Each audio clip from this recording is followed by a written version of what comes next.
to Rome in the Vatican, where we've just seen the first glimpse of Pope Francis, who is now on the balcony there attending the Mass. Let's just listen in.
Well, thousands are there in St. Peter's Square, and there is Pope Francis there. Cheers from the crowds and a wave from the 88-year-old pontiff.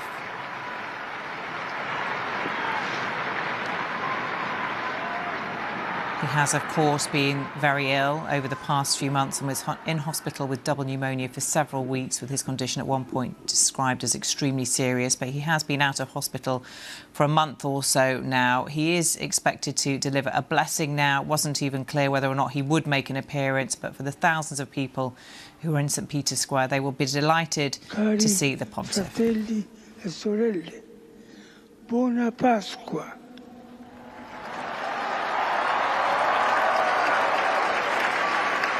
Il maestro delle cerimonie di leggere il messaggio.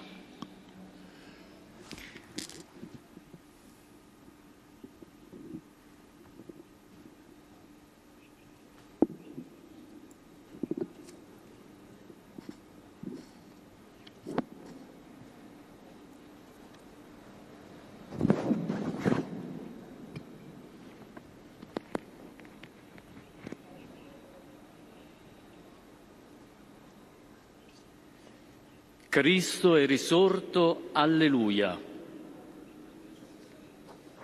Oggi nella Chiesa finalmente risuona l'alleluia, riecheggia di bocca in bocca, da cuore a cuore. Well, the Pope is not delivering the traditional Urbi et Orbi benediction. It is been given to a colleague to do that, given his ill health recently. But we did just hear him deliver a blessing. Let's talk to our correspondent, who is live in St. Peter's Square for us, Rupert Wingfield-Hayes.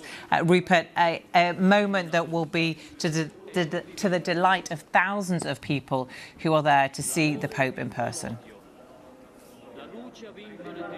Yeah, absolutely, Samantha. You could feel the atmosphere here in St. Peter's Square change dramatically as the windows opened and as Pope Francis was rolled forward. He looks like he's still in his wheelchair, but he was rolled forward to the balcony, clapping, cheering, great anticipation. Obviously, everybody got their phones out and is filming it, but there's real excitement to see Pope Francis here today. That's what the faithful who've come here today for the Easter ceremony, for the Easter Mass, had wanted to see, and he has indeed come to see them and also to give a very, very short message. He just said, "Dear brothers and sisters, happy Easter." You could hear that his voice was very thin, very weak. It's very clear Pope Francis is still extremely weak after this very, very serious illness, but he clearly wanted to make his presence felt here today so that the tens of thousands, if not hundreds of thousands of people who've gathered here will get to see him.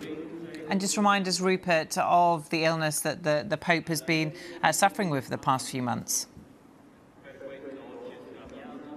Well, he went down with flu in early March. It then got worse and it turned into pneumonia. He was taken to hospital, and it then got even worse. He got double pneumonia in both lungs, and there were moments when he was in hospital when there were real fears for his life. It was very, very serious. He is 88 years old.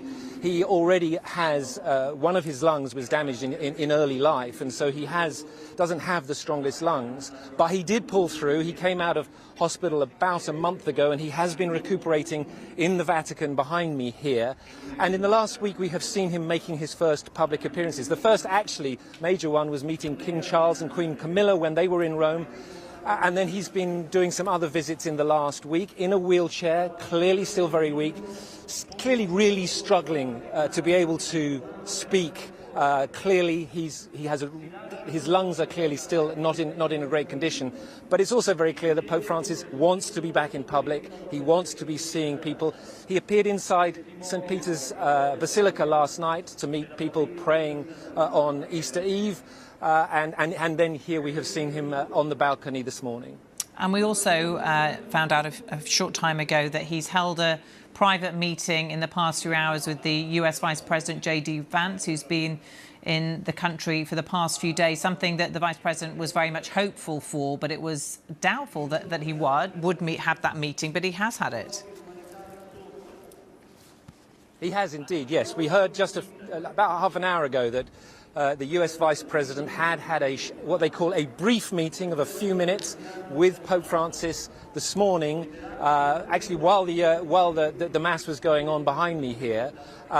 There was a lot of speculation in the media here as to whether this meeting would or would not take place, because we know that Pope Francis has been quite outspoken in his criticism of the Trump administration. But at the same time, J.D. Vance is a devout Catholic. His Catholic faith is clearly very important to him, and he clearly wanted to have this meeting. And so it has indeed happened this morning, a very brief meeting between the Vice President and Pope Francis. Yeah, and as we continue to watch these pictures of Pope Francis and his colleagues, just explain what's happening now there in St. Peter's Square. Well, we have had about a 2-hour Mass here. It's the Easter Mass. This, of course, is the high point of the calendar, the Christian calendar. This is the celebration of the resurrection of Jesus Christ, of victory of life over death. If you're a Christian believer, this is the most important festival of the Christian calendar. And that's why it is so important normally for the Pope to lead the celebrations here. This is the first time that Pope Francis has not led the celebrations since he was elected Pope. So, you know, it's a big deal, and it's clearly a sign of his health issues. And now we have come to the end of it, really. This is the benediction. This is the blessing for Easter, and then the ceremonies here will come to a close. OK, Rupert Wingfield-Hayes, thank you very much for being with us there live in St. Peter's Square.